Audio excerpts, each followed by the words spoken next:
representative has, oops, Charlie has become a good friend of mine. For better or worse, he's stuck with us and the Murray parents. Charlie became a rep in 2013 and immediately was thrown into the Save Murray Center campaign. He did a fantastic job. Without him, Murray Center would have stayed open. At the time, he really didn't know what he was supposed to do or not supposed to do on the floor, house floor, and he did a great job helping us. Since that time, he has continued to help those with disabilities throughout the state of Illinois. He's helped numerous families get their individuals into our state operated centers. He works tirelessly every day for our DD individuals. Many times I'll get a call from Charlie and he's in his tractor, and that's when he does most of his thinking. And he will tell you that he is most and first off a farmer. But we really think he's a champion of those for disabilities in Illinois. So, Charlie, it's all yours. Well, good afternoon. I apologize for being a little rough around the edges, and I wanted to put all my remarks together, but I've got them kind of scattered here, and I'll pop around. You know, I grew up on our family farm. My education is, I graduated from Oakville High School, but 4-H and FFA helped give me the abilities to move forward. And then I joined the JC organization, and that greatly helped with me working with people, learning to speak in front of crowds. And so all I ever wanted to be as a farmer. Politics was a far thing from anything I was looking at. And I was happy as a dairy farmer. I took care of my mom for 8 years while she was a hospice patient on the farm, and had to sell the cows halfway through it because we did not have the help to take care of her and keep the milking going. So after that, I had more time, and I got on our county board. People ask me when they meet me now, and they go, "Who in your family is disabled? Why do you work so hard for people with disabilities?" And really, we have nobody in our family that's disabled. We're very fortunate. But I was brought up in a family where we work hard and we help people who need help. And so I was introduced to Murray Center back through my youth group when I was in high school yet, with our senior youth group going there from church, working with them. So I knew of Murray Center. And when I ran for this, Governor Quinn had already closed Lincoln down. They were working on closing the Jacksonville facility down, and they slated Murray for closure when I was running for election. So when we had the huge meeting at Centrea for Murray Center, I was just a county board member, and the meeting went on for 6 hours, and I never even got to speak to it. We'd had to be there another 2 hours, and the state closed it down and took off on us. So after being elected, the very next day after primary, the Murray parents were at my house. It was my first real good meeting with them, a great organization. And we started laying out plans to work together. And I've seen the insanity of how the state of Illinois works in a closure process. We've seen the things that they were doing at Jacksonville. When they went to close Jacksonville, they promised everybody would be moved into good homes, and that they would do this move so great.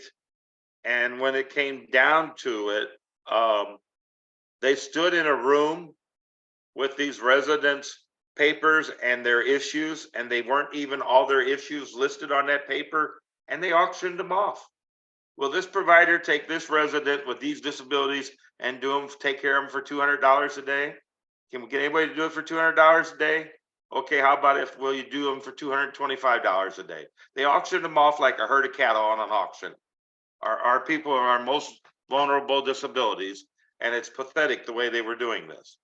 The last day of closure there, they loaded up 55 residents into a bus. They said everybody was going to a good home and they'd be taken care of. Load them into a bus, move them into a facility that did not even have furniture in the rooms yet. You know, these are people that don't adjust well. They can't handle that. this is the state of Illinois doing this. It was madness watching what they did there. We had the facility at Centralia Murray Center, which is the best run facility in the state of Illinois and probably one of the best in the country. So we dug in and we started instantly dropping legislation in there to do anything we could to stop the state of Illinois in this process. And you know, it's been a battle ever since. The governor's office and his staff, they were making a lot of money. His staff was, friends and relatives, college buddies were coming in, starting group homes and real estate agencies and everything to do this. You know, they were going to make money off the closure process. So it's been a battle for 11 years. ARC and Equip for Equality often are out there fighting, saying we all need clothes. All SODCs need clothes, and they mainstream everybody. And people with disabilities can't be mainstream. Every one of them has a different need, and we need to find that need, and we need to build upon it. And that's what I love about your organization. You realize some people are way better off in an SODC. Some are better off in a SILA. These people, we can have them working anywhere and everywhere, but we've got to work with their needs. We can't streamline everybody. They don't have the ability to be sitting on the front porch playing their guitar, which is one of ARC's favorite ads, and they have their guide. They always bring in the same handful of people to testify constantly in the state of Illinois. And they're very well-trained people. They are people that are educated. Yes, they have disabilities, but they're not like a lot of the people that we're serving. You know, we have sweet, kind, caring residents that you just fall in love with the first time you meet them. We've got Catherine, you know, a young girl that you would never think could have severe problems, but when she has a meltdown, it takes 5 people to hold her down. She's managed to crack her skull with her knee in the process. In a SILA, you don't have 5 people there to take care of these residents when they're doing that. And their worker is taking care of them and not the other 3. So we've sat here for all these years, continuing to fight for our residents. And Rita Winkler is the closest thing that I know to a saint. She fights fearlessly, constantly. I will call her up with an idea and go, I got another one of these crazy ideas. And Rita starts on it. There's always so much going on. It's hard for me to keep it moving, but between her crazy ideas, my crazy ideas, and organizations like yours, we are making a difference. And I got to hear some of your last speaker talk. And I have working on the same things with our workshops. And so it's a never ending battle as we work there. And so as we continue to work, the one thing we've got to all remember is it is working together, and it is getting the politicians out there. It is visiting them. We've got to get them to realize it. A true politician, somebody gets in politics, starts from the beginning to the end. They want all that splash. What better splash is there than to go out and say, oh, I closed down these institutions. People were locked up there, and we moved them into SILAs. You know, we are the champions. They're going. Well, it's taken us. I've got one I still haven't got closed down yet, but I've got a SILA in my district that I've been trying to get closed down for a year and a half. The residents are constantly sitting in the middle of the highway. They elope further than that. There has since I've tried to get the closure of it, we've had a rape, we've had a sexual assault there. The one day, none of them got their medicine until in the afternoon. So they were all having meltdowns. Nobody was there to go to the hospital with them. The sheriff and his deputy had to sit with residents in the hospital because they hadn't been given their morning medicine yet, and it was in the afternoon. And we can't have residents put into those shapes. We've got to keep fighting for them. I've been working with the police. I do press conferences in Springfield with this, trying to draw attention to it. We have a SODC right now, SHOT, in the state of Illinois, which is having a lot of trouble and a lot of abuse going on there. We know it. It's been going on for years. We've been trying to fight it. The state of Illinois has put the director on leave and brought him back. The Office of Investigator General shows that this is going on, and nothing's been being done about it. And it's been going on for years. So all of a sudden, our governor's got intentions possibly of running for president yet, and we got to make this splash. So he's going to change show. He's going to fix it now. And they kept saying that, but they didn't have any plans. So we worked together and with a lot of different people, and we had a press conference, and the Republicans laid out a plan for fixing SHOT. I introduced a bunch more bills this spring, allowing that, making sure that workers who don't turn in other workers and cover up abuse can also be prosecuted and fired, because this happens. We have to fix this. We can't have a director that covers it up. People who allow our most vulnerable to be abused need to be fired and need to be prosecuted. So we have a bill that didn't exist a couple months ago that got passed at the end of session. Of course, it's a Democrat bill. We're in the state of Illinois, very, very strong Democrats. But it's everything that we introduced in our press conference before. They took bits and pieces of it and started piecing it together. And there were some executive orders done this week also, moving closer to that. So, it's constantly working, fighting, but we need everybody. We've got to have everybody out there helping us do these things, because without it, the money and the great photo ops that you can get on how you're helping people with disabilities will run our best programs over with. And we can't have that. And that's where you come in. That's where we all come in, to keep our voices out there fighting for them. We can't have residents being sold off to a provider who's just trying to make money to take care of them. They need to go into a place where they're safe. And, we sit here and we talk about different people. Murray Center was scheduled for closure. And in that process, as we started a legal challenge and battle by raising funds by bake sales, standing on corners with hats, church collections, chicken dinners, and everything else to pay our legal fees. The state of Illinois started moving residents out of Murray Center. Our families stood strong. We were very fortunate.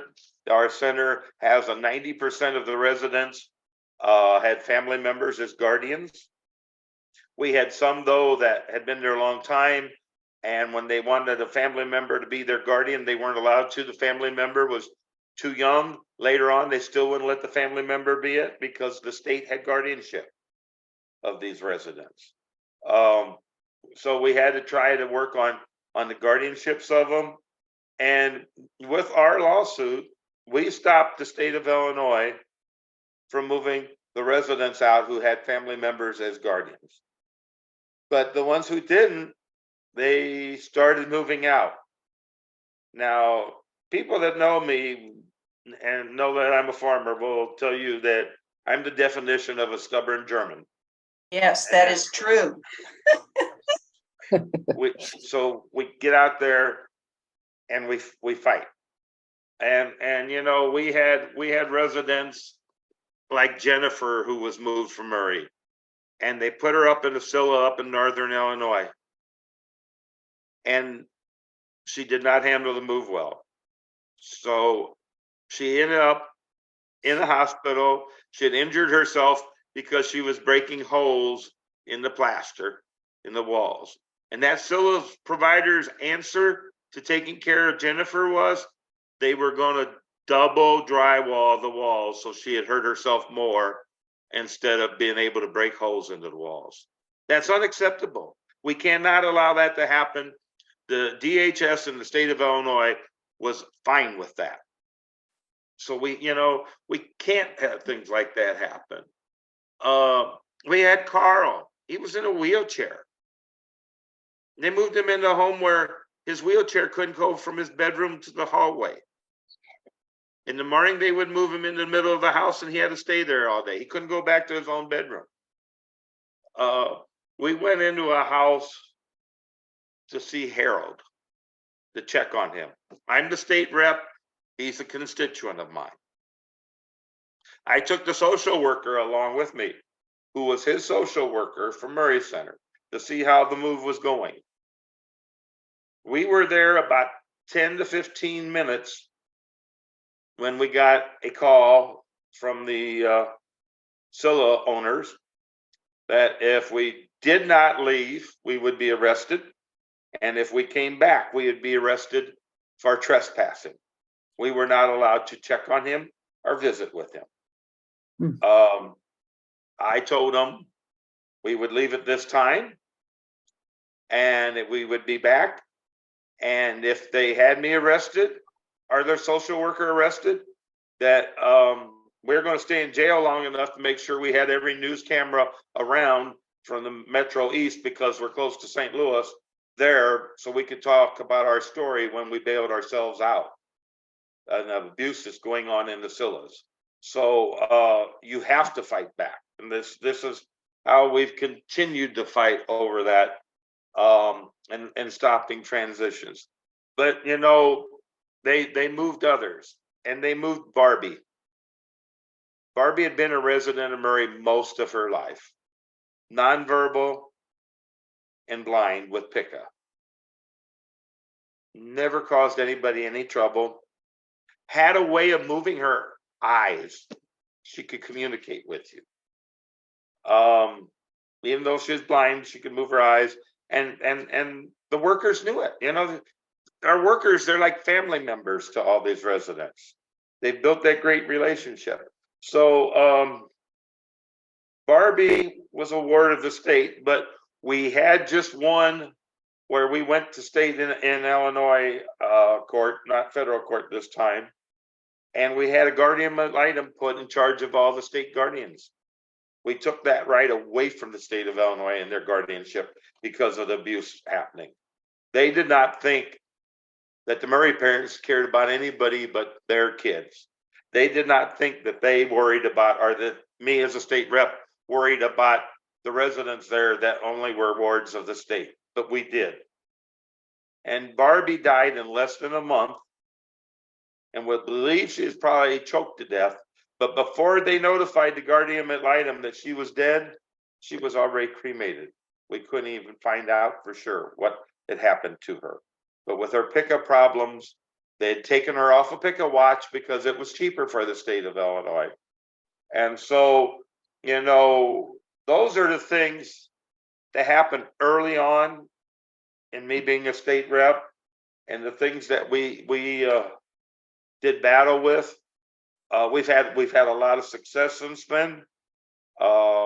We've become a group that is listened to, but that is because of the parents organization. This group comes to Springfield several times a year. They go to every rep, every senator's office. They lay out wonderful pictures of our residents doing things. And at our SODC, which ARC and EQUIP, there again, I do a lot of my little things there, call an institution. Our residents go to church in different churches on weekends. Our residents go to college and high school baseball games, football games.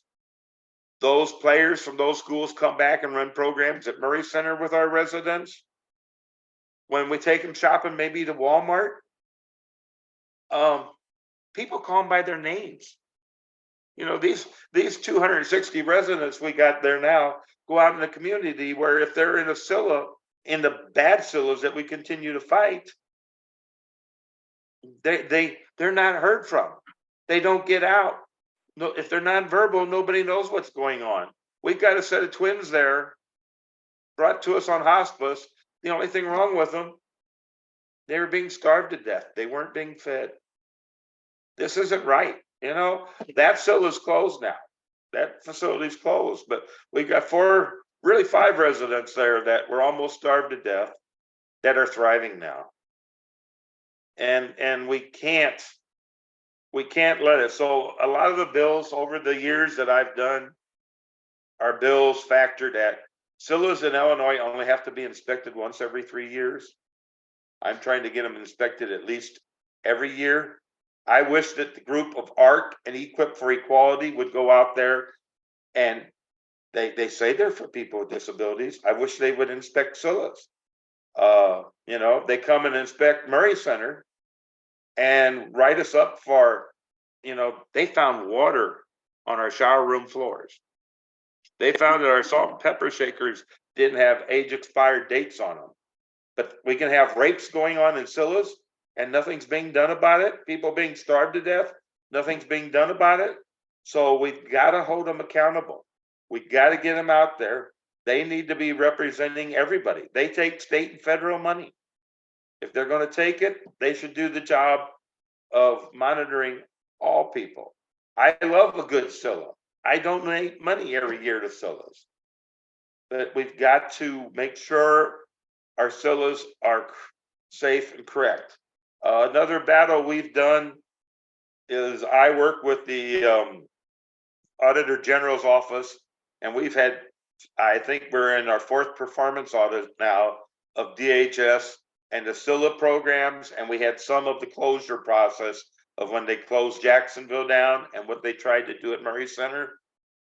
And by getting this very detailed report, it had, I think they referenced 33,000 different documents.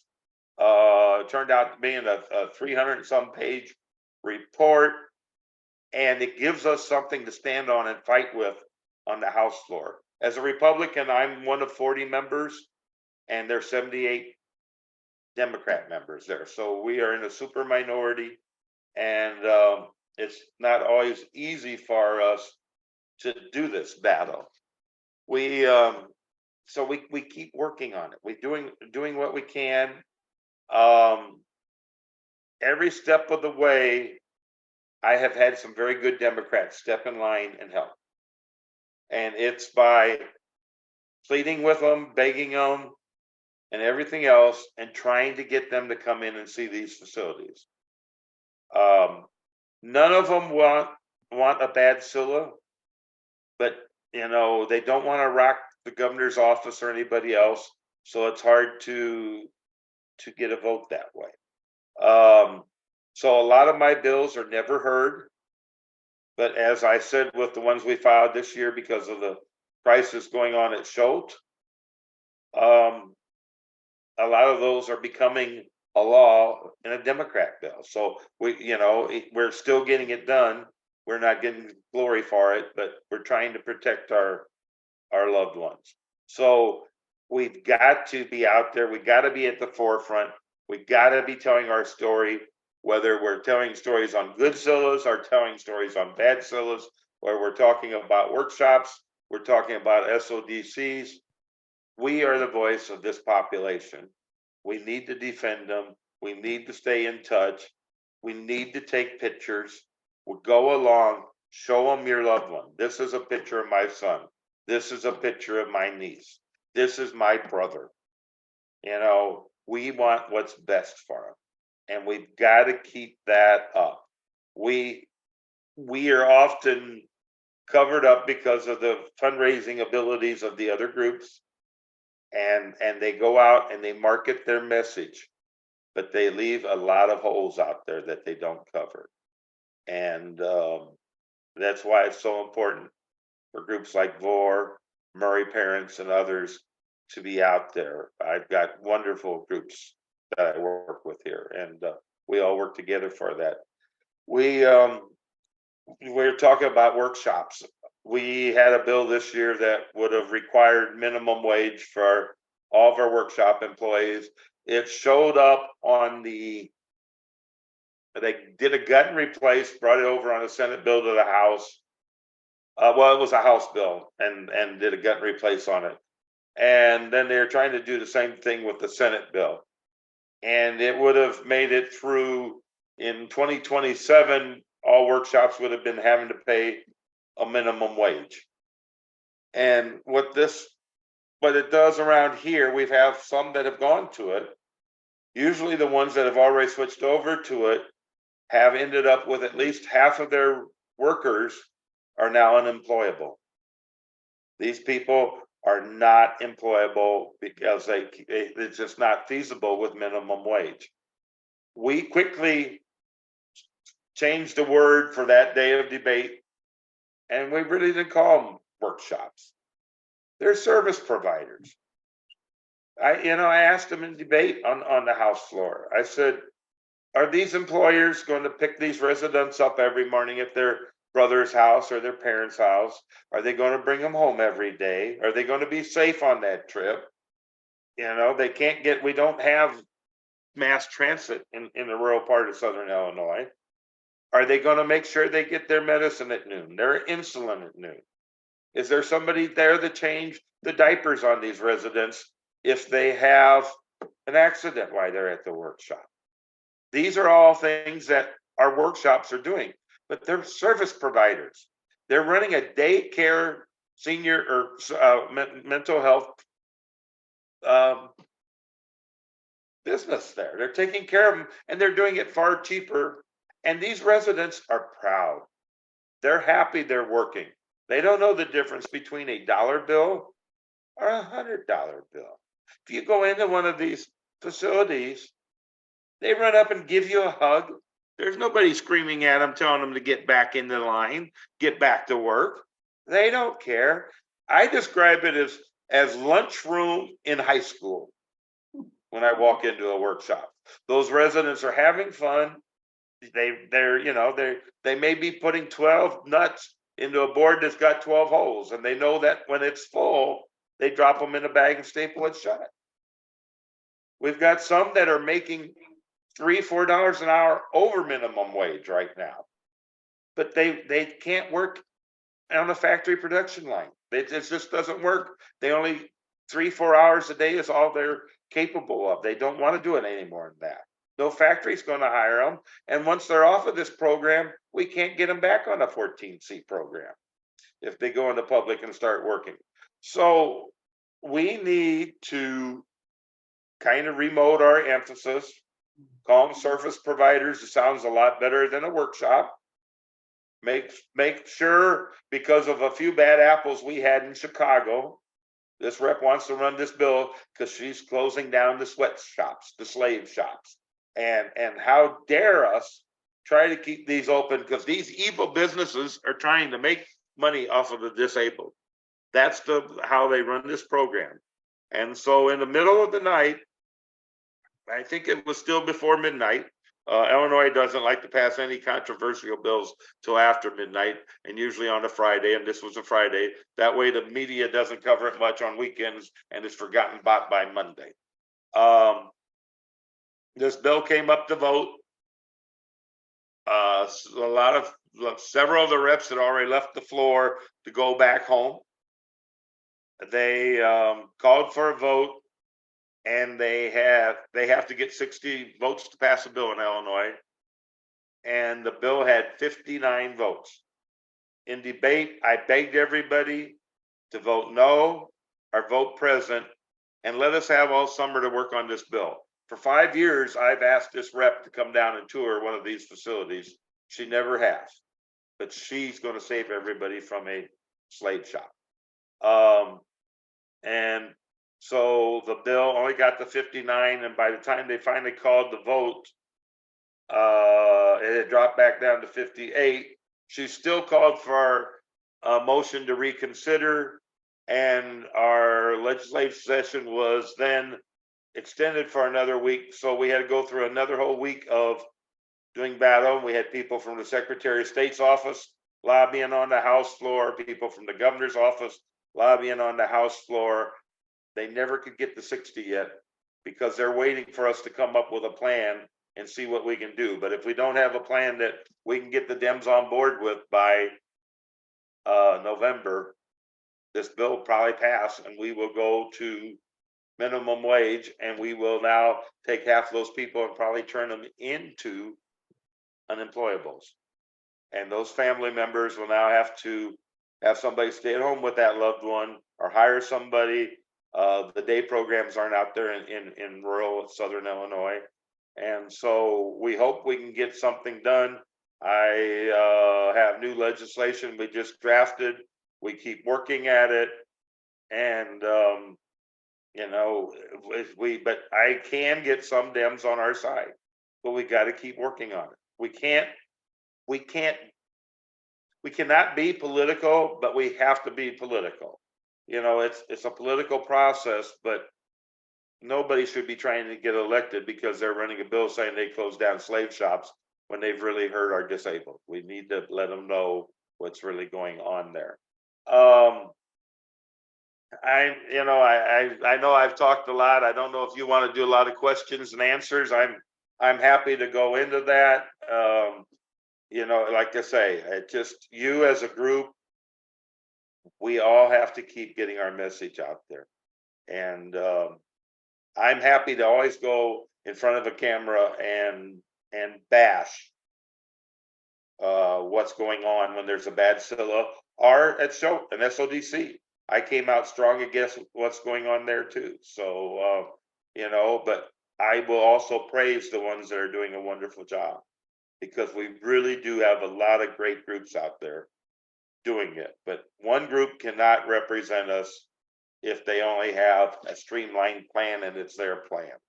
And it should be a plan for every citizen in the state that has problems. Rep. Meier, I see we do have some questions. The first one comes from a woman you may have met once or twice before, Rita Winkler. I think you're familiar with her. Rita. Thank you, Charlie. You did a great job. I just wanted to explain to the group that a SILA is a small group home and an SODC is what we call our state centers. And Equip for Equality, which we call E for E, is our protection and advocacy group. And as Charlie has said, they are terrible. And I don't know who they hate worse, Charlie Meier or me, but I think he might be in the running right now, as someone told me. But anyway, that is good because he does not back down from them, because as you all know, protection and advocacy agencies think that they know more than anyone else and we can't talk back to him, but Charlie really holds them accountable. So I just wanted to share that. Thank you, Charlie. Thanks.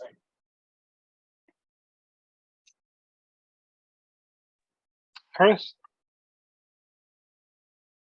You're muted, Harris.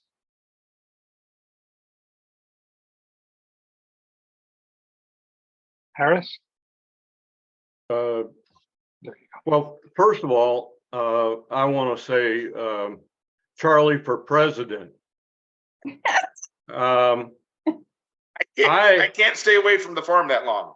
I just this guy is in my head now. I mean, I love what you're saying.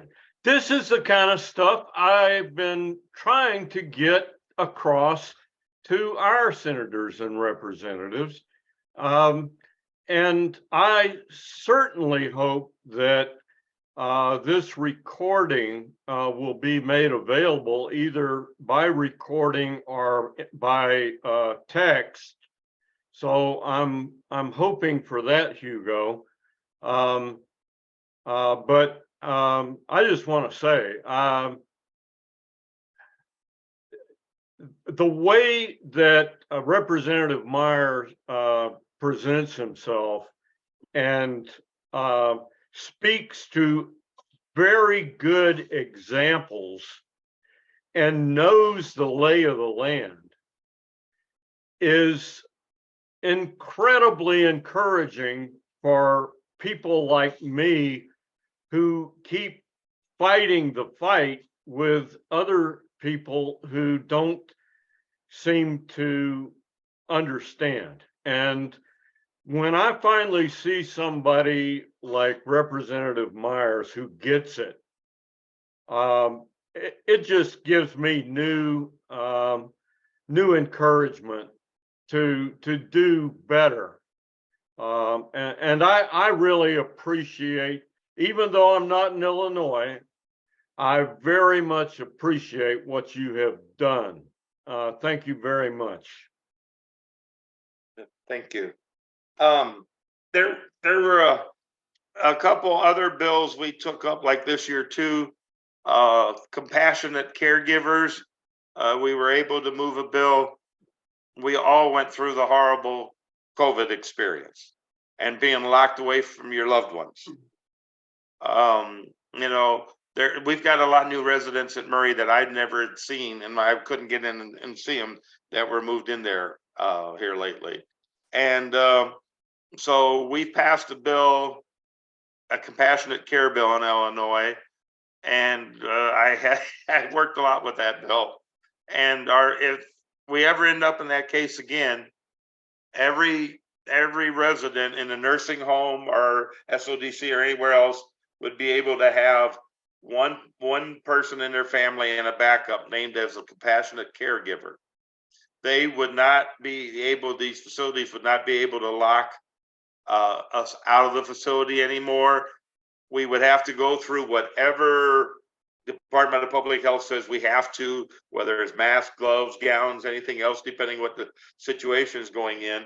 But you shouldn't only be, you know, we even have facilities before this saying, well, you only can come on Mondays or Wednesdays or Friday. These are your loved ones. They're your family members. You should be able to go there every day. This bill states that one person plus a backup person has that right to go in and visit them whenever they want to, but they have to follow all the procedures. So we've got that one through. I've been fighting for the ombudsman program also, because somewhere in a facility it had to be stated how you could contact the ombudsman. Most family members, a lot of them are older, don't realize.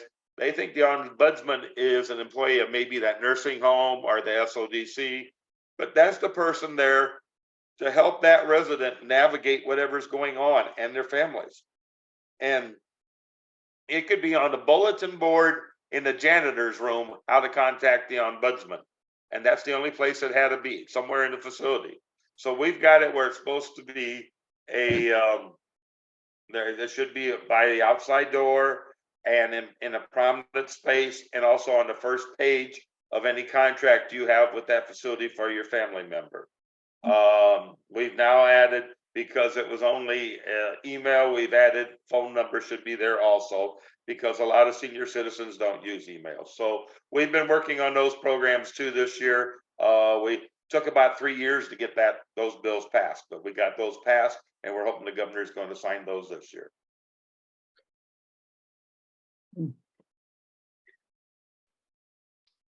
Great. Sam?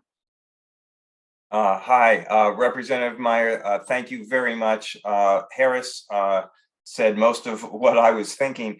I'm just wondering, you mentioned that you're willing to go on tape all the time. Your combination of plain spokenness and eloquence is almost one of a kind. It's so rare. And I'm just wondering how you feel about when the situation is right. Could we VOR members use this tape obviously for people who are swing voters on this, for the ideologues? It's not, even you're not going to convince them, but a lot of people, you will help a lot of people get it. I think it's fine. There's if you get to know me, there's nothing fancy about me. You know, like I said, I've never made it to college. All I wanted to do was farm. But I fight for our people that need fighting for it. I fight for our residents that have disabilities. I want to tell you another story. Tornado Man. I can't even tell you what his name is, but we've got a resident at Murray Center, and he's got a tattoo of a tornado on his forearm. And he's always, but if I go to Murray Center, he's always there. You're talking to him. Sometimes he's shooting hoops or something. And we took 40 some of residents from Murray Center to a St. Louis Cardinal baseball game. Now, some of you may like the Cardinals, some of you may not. But they've been good for Murray Center. We've gotten good deals on tickets, and we've got to have our residents out on the field. One of our residents practiced all week with the tennis ball because he got to throw out the first ball of the ball game. And when he did it, he was on the mound and he threw the ball, and the gal getting ready to sing the national anthem was probably 50 feet from the catcher, and he almost hit her in the head. But it was, and then he ran up and grabbed and gave the catcher the biggest hug, and the catcher hugged him back. But the story is not that story. It's about Tornado Man. We're down in the tunnel. You got to go through a tunnel to go on the ball field. And he's like, Charlie, I don't like this. It's kind of closed in. I don't want to go through the tunnel. And I'm like, well, we're going to go out on the Cardinal field. You're going to see all the fans. I just don't like it. I don't know. I'm like, you're the Tornado Man. I said, you're a trained weather spotter. Yeah. I said, if a tornado's coming, you're the one that tells us to take shelter, right? Yeah. Where do we take shelter? You go in the basement or you go in the tunnel? I said, now, with you being the Tornado Man, don't you think it'll be all right for you to go through the tunnel? Because you tell people to go there and be safe. And I convinced Tornado Man to go through the tunnel because he's the Tornado Man. And we got him on the field too. And the St. Louis fans were wonderful. When our residents were on the field, the ones that were in wheelchairs being pushed around, the fans leaned over from their seats to high five the residents, even in the wheelchairs, as we took those 40 residents around the field before the game started. And Tornado Man enjoyed the game. So, there's the story. When you can do things like that, you make a difference.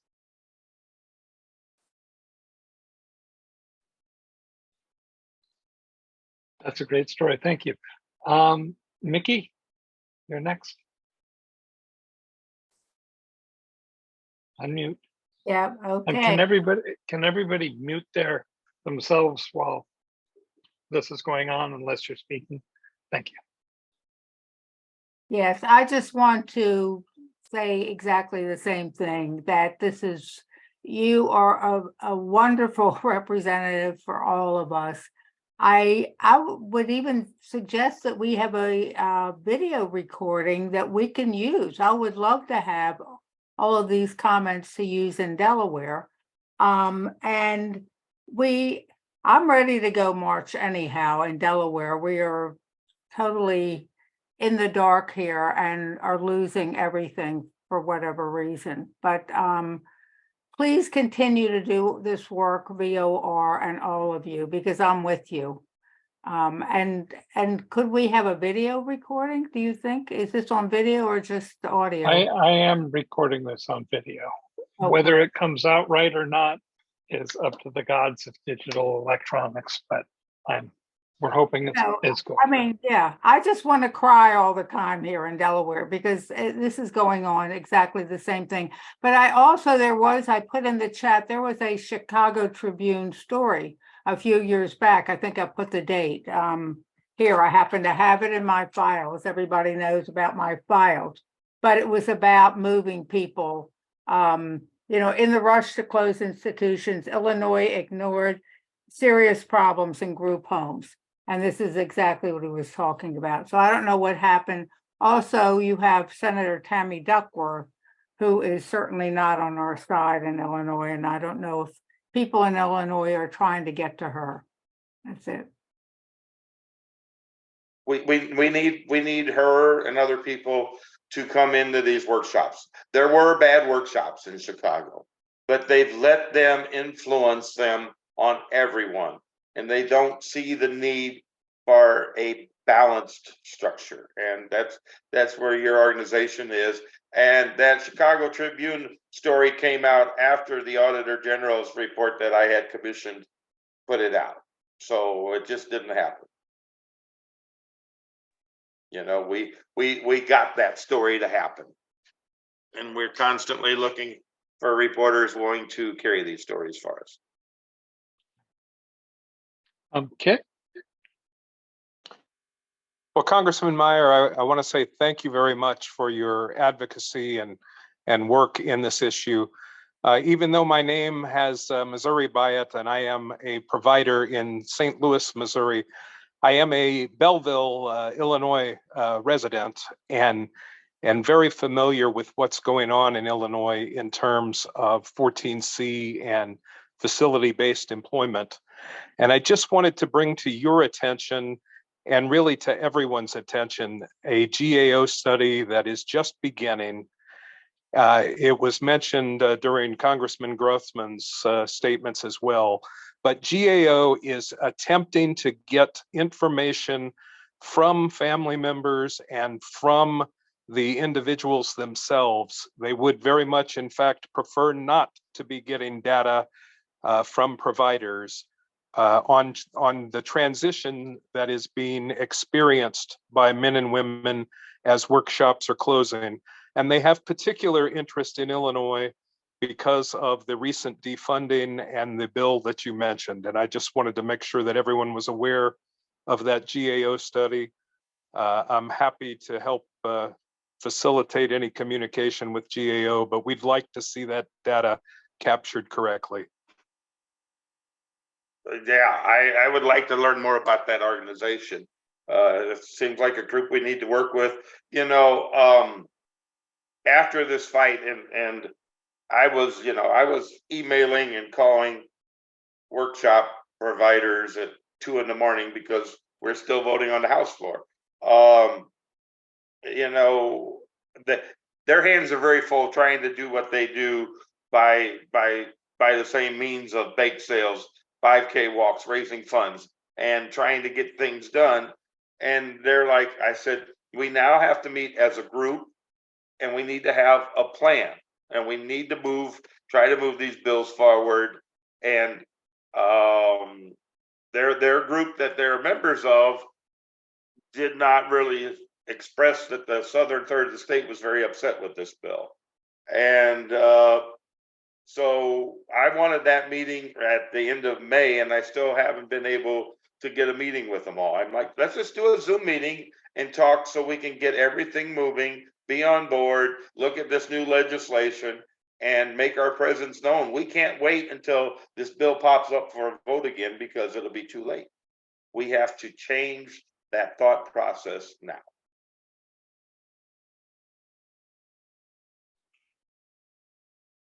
Hi, Rep. Meier. My turn. Hugo Dwyer from VOR. First of all, thank you so much for coming today. Also, I got to thank Rita Winkler for all that she has done to talk about, you know, for 6 months, I thought your first name was Rep, because she keeps talking about Rep Meier, Rep Meier, Rep Meier, Rep Meier. But I was wondering if you knew anything about the what happened in Ohio recently. They had a court case from DRO that was very similar to the case that E4E brought, the Ligas case. And it took them a couple of years of working on that. They did settle it, I guess you could say favorably, but at quite a cost to the people who fought it, both financial and in terms of time and in terms of stress. But one result of that case is that the state has been holding hearings about the P&A, and that they have decided to redesignate the P&A as a result of the complaints of the people in the state. I was hoping Harris would chime in on this when he was on, but that's okay.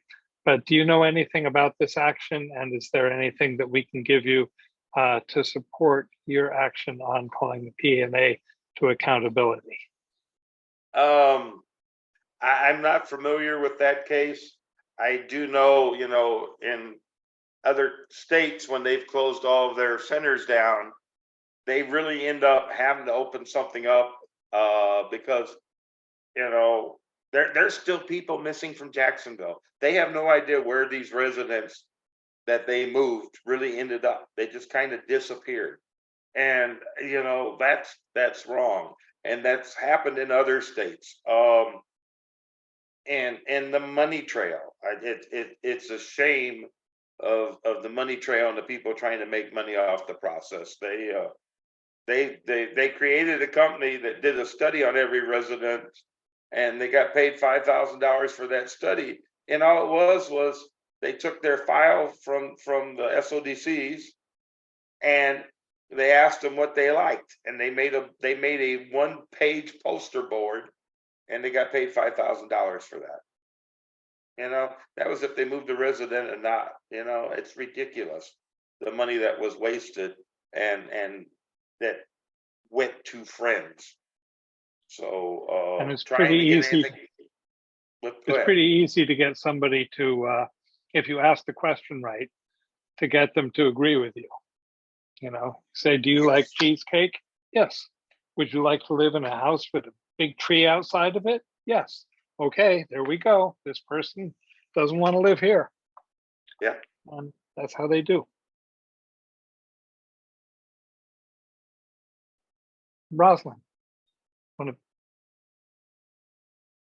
Oh, hello, Representative Meier. I'm from up north in Chicago. And I just wanted to thank you too. And I am trying to talk to some of our local representatives here around Chicago. I do find they're always kind of shocked when I tell them about my son, how severe he is, like they're completely unaware. And also, we're trying to set up a meeting, I guess Mickey asked, with Senator Duckworth, and maybe we could talk to her or her representative. Anyway, thank you. I did write you a fan letter, but so hopefully you saw that. Anyway, just thank you is mostly what I wanted to say.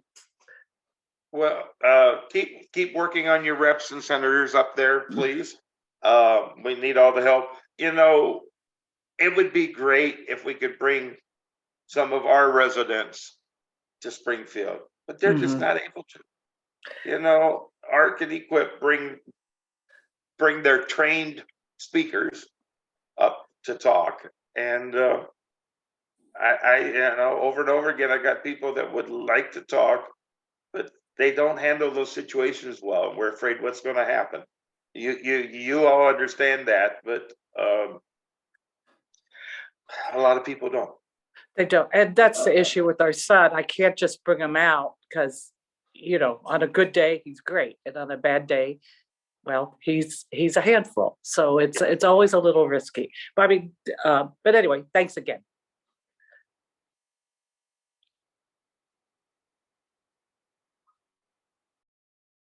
Rita?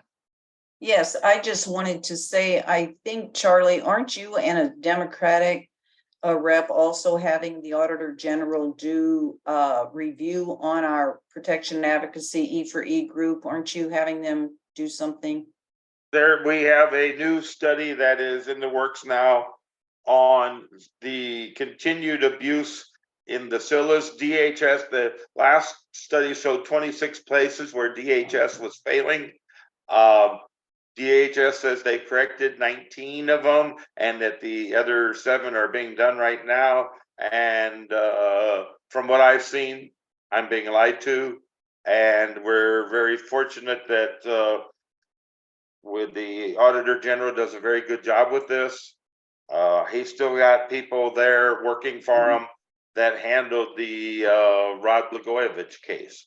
And so it's a very thorough study, and I believe by the end of July, hopefully it'll be in my hands, and we'll see what's going on with that.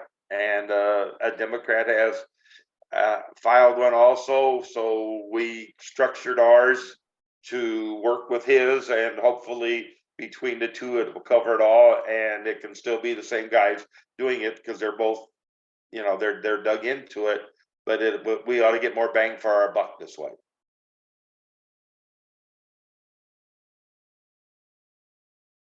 And the auditor general is a Democrat, and I work very well with Democrats too when I can. Harris? Yeah, I did not mention the Ohio litigation and the results of that to Representative Meier because I didn't know how much time we had. What I would like to do is offer Representative Meier either documentation that is descriptive of that case and the results of that case.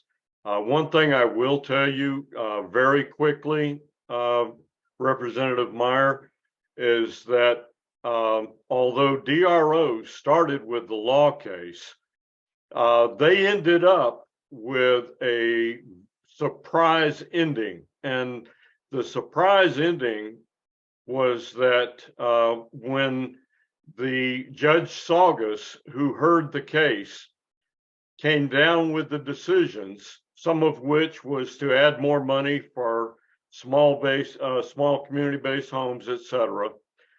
The other part of it was we now have authority within the state of Ohio.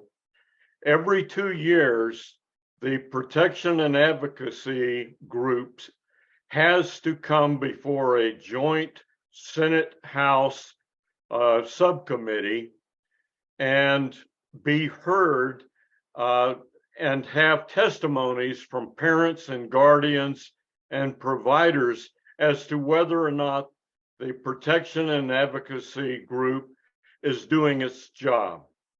It may interest you to note that after myself and a number of other people provided testimony in November and December, that early this year,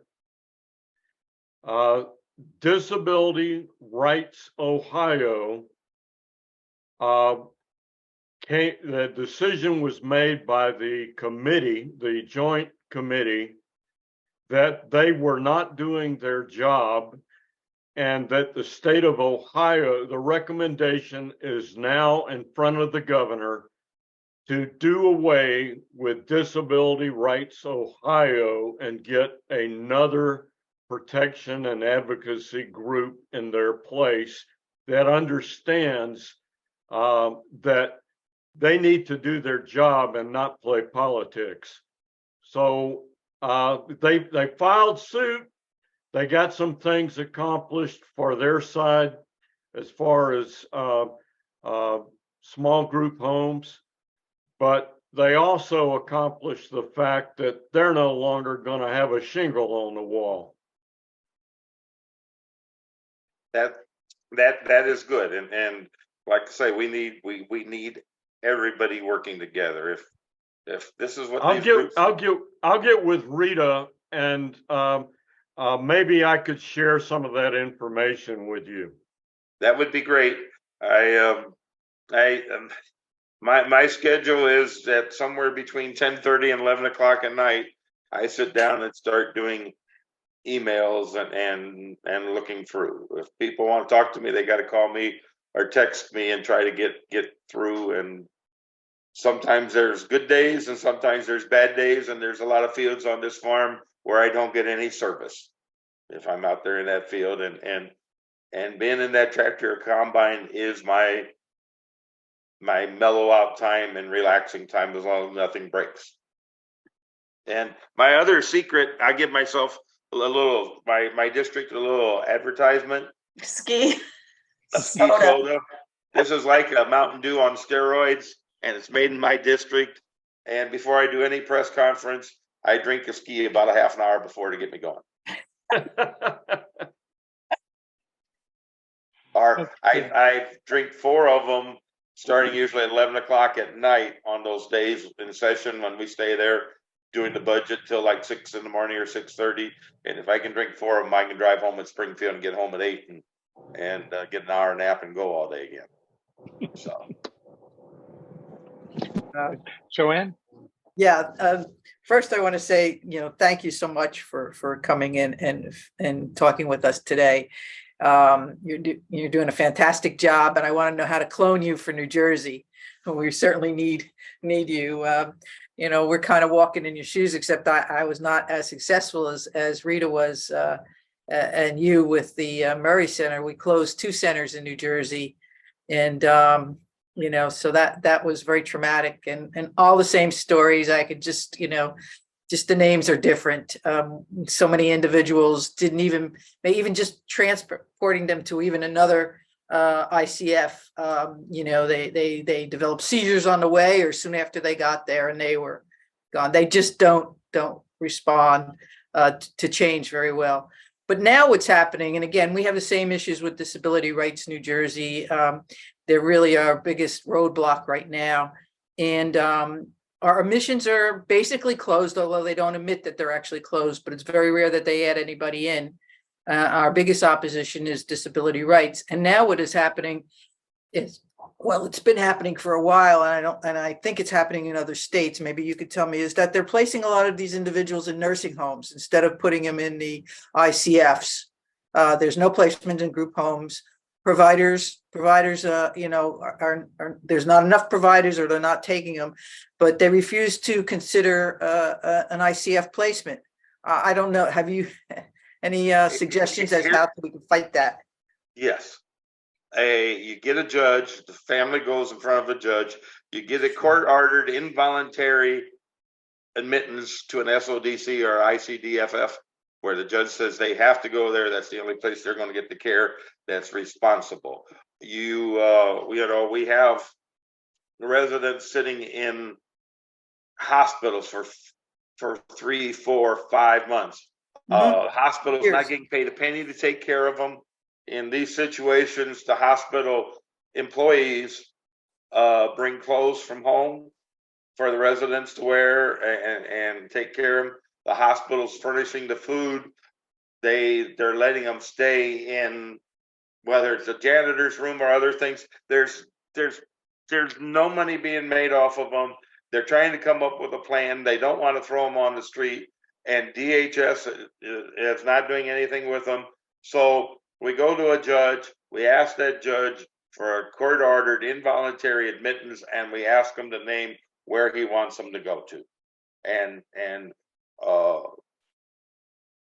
DHS wonders how Rita Winkler and Charlie Meier have found people in Northern Illinois and gotten that done there too, but it can happen. So it just you keep trying all angles, because these residents should not be sitting in the jail. I talked about the rape at that one Scylla. There's problems with that from all over. When it was a resident who did the rape of another resident. When they were moved into that Scylla, that provider was never told that that person had a prior instance of trying to rape somebody. And when the sheriff's department was investigating it, DHS would not release those files to him either. There's no way of tracing that back. But they should have known that this person has a sexual predator past. He should have been where there was a one-on-one with him at all times, wherever he was, so this couldn't happen again. State doesn't like one-on-ones, and in rare cases, we've had to have 2 employees on one resident just to make sure nobody gets hurt. But these are the things that have to be provided for. Okay, we just have a couple more minutes, but Susan has her hand up, and I think she's got a good question for you. Oh, hi. I just wanted to add the comment of my son, who's 22 years old. He's one of these stories of somebody who is in a hospital. He's in Children's Hospital, Philadelphia. He's been there for 6 months. And we're from New Jersey, and we can't leave. We're using it as an embassy, basically, because every group home, every place they show me is horrifying. It's horrifying. And for people who have intellectual developmental disabilities, plus have complex needs who require one-to-one nursing, that is provided in New Jersey under 21, and then something magically happens at 22 that they don't want to provide that anymore. So we're in a place of like, we can't go home. We can't find an appropriate placement. The places they're showing me, even the ICFs they're showing me, are a ratio of 1 to 16, one nurse for 16 people, 3 hours from my house, 150 miles away. And he's somebody who's sort of minimally verbal. He, only has control of his like finger, basically. He can walk, but he needs a lot of prompting, and we can't leave him. Like, I left him, I'm here in my house today, and he's in a place where he can't ring the call bell. They check on him in the hospital every 2 hours. We are actually represented by Disability Rights New Jersey, and I'm constantly told that they are under-resourced, that they just want to wait and see. They don't want to cause trouble. I've reached out, to everybody, and we're working with everybody at the highest levels of Department of Human Services. Our local Senator Chris Connors, he has written a letter this week appealing to Governor Phil Murphy to come and step in and help us, somebody from that office. But I really have no real hope that there will be an answer for people like my son. And all I can do is hold out and keep him at Children's Hospital Philadelphia, not paid by Medicaid, not paid by New Jersey, not paid by my private insurance. It's paid for by CHOP. And we are basically like refugees living there. Thank you. A few years ago, I had one of those rare things where I actually take a vacation, and I was in Jamaica, and I was at a resort, and there was somebody there from New Jersey, and I knew some of the people from the closure process, what they tried doing in Illinois, had moved to New Jersey, and I knew that was starting to go on there. I didn't know how bad it got, but I warned them. I told them about one of the workers that they were hiring, and that he could destroy their whole system. So we have to keep fighting. Money is always an issue. These residents, they claim it takes $385,000 a year to keep a resident in an SODC. To keep them in a SILA is about $39,000 maybe a year per resident in the state of Illinois. But there's all different figures out there, but everybody's needs are different, and you've got to keep fighting it. And you as a parent are the one that's going to know what's right for your child. And as long as you keep fighting, keep looking, don't let them feed you a lie in a bowl that this is a great place. Make sure you go to each and every one of them. And I hope you do find that one. But we've got to keep the story going out there about how terrible the situations are. We need to pay these workers more. You're working with a very complex situation, and a lot of these workers are coming just from a high school graduation, and they need to be paid more, and they need to be trained better.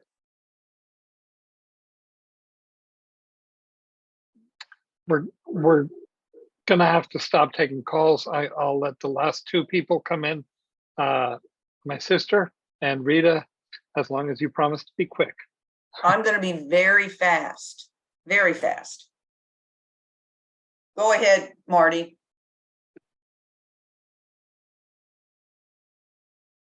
Thanks, Rita. Rep Meier, you're inspiring, and this was just wonderful. Have I seen you on MSNBC? No. I hit Fox News once. That's the most big time. Although I've had a couple of different Chicago stations, but very shortly. I don't know what carried over. Okay, now there was someone who was a farmer, and I was hoping that you had connections there. The other thing I wanted to say is in terms of DSPs and their pay, in Connecticut, they've been on strike since May. They haven't made any progress, but it might be worth looking up. The ones who are on strike are unionized, and I'm not advocating a strike, but it's an interesting situation, and they have gotten some attention. Thank you. Okay, this is Rita. Would everybody unmute themselves, please, just for a moment? Unmute yourself. Rita? Yes. And Yeah. today is Rep Meier's birthday, but I'd have to figure out how old he is, and I'm not really sure. So what we are all going to do, and I can't sing, so you better join with me. We're going to sing happy birthday to Rep Meyer. 1, 2, 3. Happy birthday to to you. Happy Happy birthday birthday to to you. Happy birthday. Happy Birthday, birthday, Representative Birthday. Happy birthday to Happy you. Birthday to you. you. Oh. Thank you, Charlie. Thank you. Thank you so much, Rep Meyer. Um, Let me invite you to stay. I know you want to get back to your farm, but our next speaker is wonderful, and I would like everybody in the world to listen to her as well as to you. One last thing, that presidential thing, I don't know if it's enough space, but there's a rose garden and a front lawn. Maybe you could put up something there, bring in some cows. We would love to have you. I think everybody on this call would be happy in helping put up a barn for you. But thank you so much for your time, for all you do. You're a treasure. Thank you. Thank Well, you, Charlie. I will keep fighting, and any information you get to read it will come to me. And you know, like I say, we work well together, and she is a godsend. I would not be where I am without her helping me understand this. And that's the teacher in Rita that's done that. But yeah, I have to get up to my Heritage Days at the museum, and I'm one of the chairman of that committee, and the auction starts at 2, and I'm kind of in charge of that. So you have a good day, but keep remembering, get families, get friends, get neighbors. That email from you is great. Handwritten ones are better, and phone calls and visits. Visits to the office. The Murray parents have figured out that if the secretaries like you, your stuff will end up on their rep or senator's desk. So, you know, get to know the secretaries well when you're visiting, and let your presence be known, but numbers. Get those people out there that constantly do an email. So if a bill's moving, you have all those people against it or for it. And but you get everybody in the family, cousins, nieces, nephews. You got to have numbers. So that's the way to do it. We can keep fighting, and hopefully all your loved ones can lay their heads down tonight and be safe. That's all that anybody wants. Thanks, Charlie. Have a good day. Thank you.